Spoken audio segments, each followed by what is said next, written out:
اخوان ماتش ديال الرجاء البارح سالا هنا تماركا البيت ديال ادم النفاتي اللي بيت زوين صراحه، من وراها تماركا البيت ديال بوغرين. ما بقيناش شفنا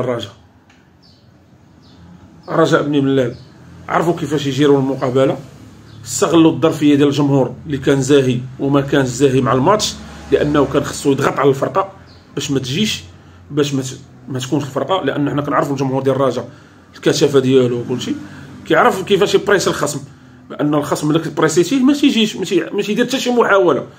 هما استغلوا الظرفيه ديال الجمهور، كان زاهي وما كانش فارض شخصيته الجمهور على الفرقه، قدروا يرجعوا في النتيجه. ماركاو هنا البيت ديال ضربه جزاء اللي ما فهمتهاش انا كيفاش دايره.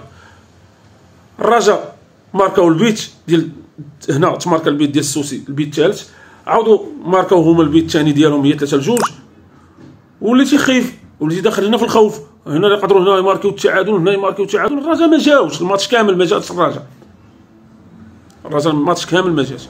لولا هنا تماركا شو البيت كيفاش انت شفتي البيت، هو البيت الثاني ديالهم.